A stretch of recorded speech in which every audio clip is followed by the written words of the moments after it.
Hello everybody, my name is Tech for Dummies. I'll be from techfordumiesmedia.com here, and today I'm going to be doing another episode of Tech News Today. Tech News Today is my weekly segment where I take all the latest tech news, any story that I can really cover in a weekly segment, and I bring it to you all in this one weekly show. Of this week, we have Samsung being able to launch their Samsung Galaxy S5 in Mobile World Congress, a little bit of Nokia news, a little bit of Nexus 7 news, and also, Nokia Normandy? Really? This is Tech News Today. Let's get started. Rounding up all that tech news.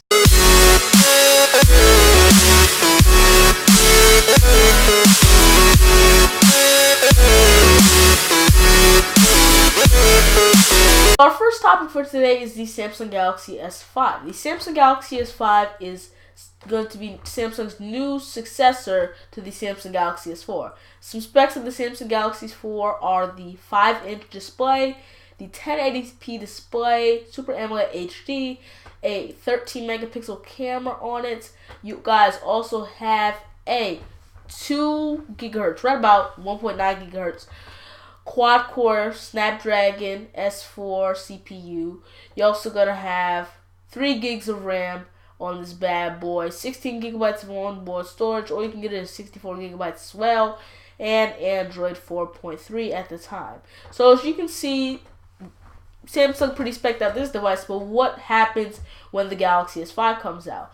Now, we don't know all of the specs right now laid out completely on the table until we see it at Mobile World Congress, but some sources say, and some things say, that it will have a 16 megapixel camera, a high resolution display, maybe even a 2K display, 2560 by 1440. So we don't know what's going to happen yet, but we're pretty sure of those things are going to launch on the new Galaxy S5. In our next headline, Sprint is trying to buy T-Mobile.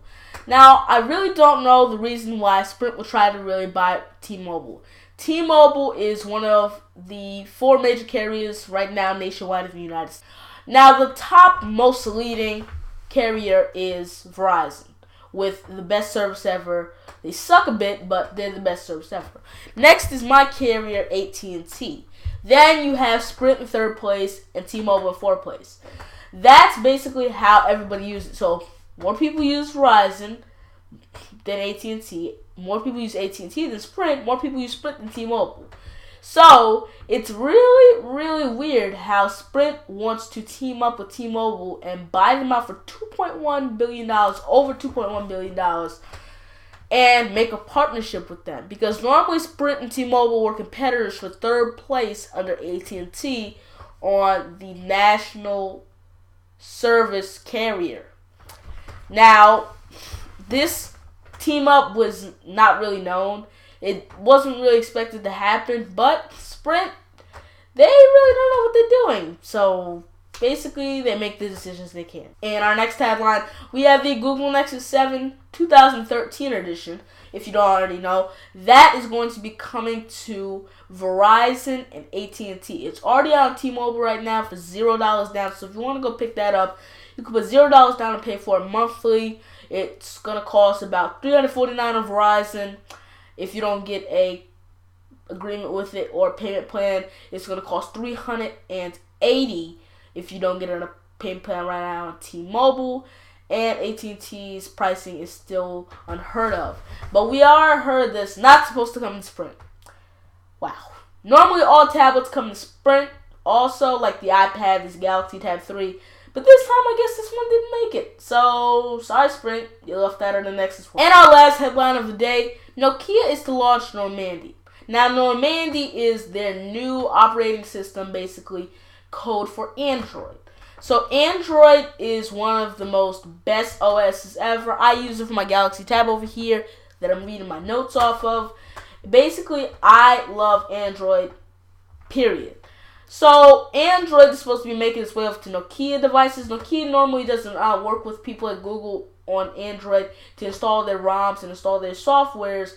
But it seems that in this particular situation, Nokia wants to have a little bit of taste of everything except for iOS. They've tried Windows Mobile. They've tried their own OS. Their own OS failed. Windows Mobile has been a success. So they're taking a trial and error in Android. So this could be a good thing for people. This could be a bad thing for people. It depends really on what the consumer wants and basically will people buy it. So keep watch for that. We'll have more coverage of it on techfordumbiemedia.com. So thank you so much everybody for watching the video. If you enjoyed it, please thumbs up the video, and we will be opening a question of the day. I got this idea from Front Page Tech, link in the description. If you want to ask me a question every day, I will definitely have a question every day, and at the end of the week, I'll have a video of a small, like I'll choose one question, and that question will be covered at the end of the week after Random Friday. So if I don't post Random Friday weekend, I know I'm not going to post then I'll post it maybe in Android Weekly. But like towards the end of the week normally, I will have that question there. And if you want to see a full list of questions and answers, you can go subscribe to my second channel, youtube.com/techfordumbiestech. That is our channel where we post like video samples and stuff like that, but I'll start posting on there more. You'll see the full video. So make sure to go subscribe over there. Thanks so much for watching the video, guys, and I'll see you guys in the next one. I'm Tech for Dummies.